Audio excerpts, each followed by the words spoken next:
Go ahead, tough guy. You can't even move. The teenager's words sliced through the air like a blade. The sacred grounds of Arlington National Cemetery fell silent. Even the birds seemed to stop mid-song. The young guard in crisp blue uniform didn't blink, didn't move. His rifle gleamed under the noonday sun, bayonet catching the light like fire. A crowd of tourists watched in stunned disbelief. Some reached for their phones. Others gasped. But Ethan, the arrogant 16-year-old in a bright yellow shirt, only smirked. He thought it was funny. He didn't realize that in the next 10 minutes, his name would be on every news channel in America for a reason he'd never forget. Ethan wasn't a bad kid, just spoiled. His parents gave him everything except discipline. On their trip to Washington, D.C., he'd complained from the moment they left the hotel. "Why are we even here? It's just some old cemetery," he groaned. His father's voice was low but firm. "Show some respect, son. These are men who gave their lives for your freedom." Ethan rolled his eyes. "Freedom? I didn't ask them to." People nearby turned, shocked. But Ethan just shoved his hands in his pockets and strutted forward, a boy playing at being a man, desperate for attention. Then he saw him, a tomb guard of the unknown soldier. The soldier was perfection, polished boots, spotless gloves, eyes hidden behind dark glasses, rifle held with exact precision. Each step he took was measured, every motion synchronized like clockwork. To Ethan, it looked ridiculous. "Yo," he whispered to a friend, grinning. "Bet he won't move if I do this." He stepped forward, crossed the guard line, and made a mocking face. The crowd tensed. The soldier didn't react. Ethan leaned closer, sticking out his tongue. "What's wrong, robot? Cat got your..." The rifle snapped to the soldier's shoulder, the metallic click echoing like thunder. "Stand back from the guard line." The voice was deep, sharp, commanding. Ethan froze. The laughter died. Even the air seemed to stop moving. Ethan stumbled back, face red. "What's your problem, man?" "It's just a joke." The soldier said nothing. His silence was louder than any shout. The crowd murmured. Some scolded the boy. Others shook their heads. But from the back, a calm, older voice broke through. "Son, that's not a man you mock."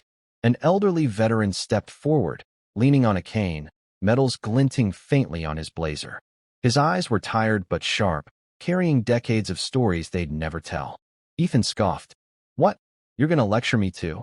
The old man's tone was quiet but steady. "That soldier stands for men who can't stand anymore. He guards the unknown, the ones who never came home." Ethan frowned. "It's just a tomb." The veteran's jaw tightened.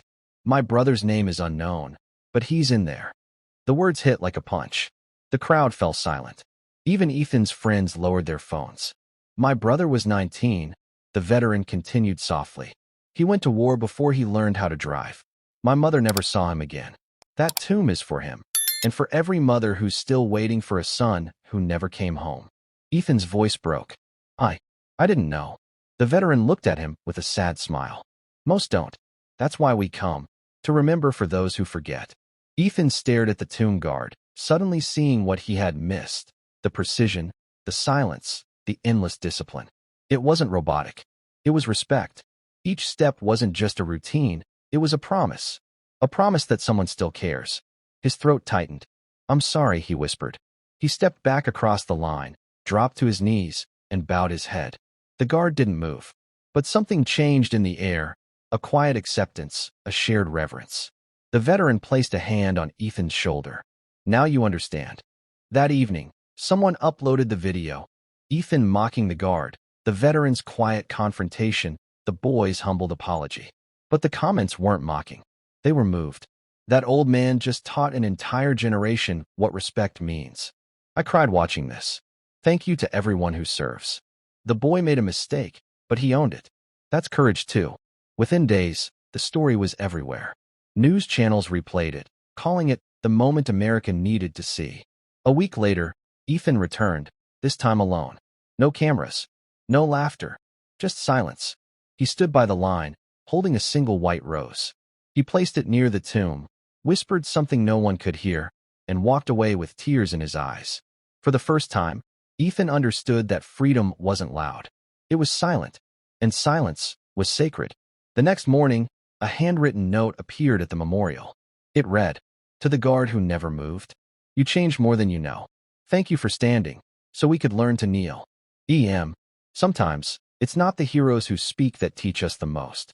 It's the ones who stand in silence. If this story moved you, take a moment today to thank someone who serves. Subscribe for more true stories that remind us of what really matters. And comment your country below to honor the unknown heroes who gave everything.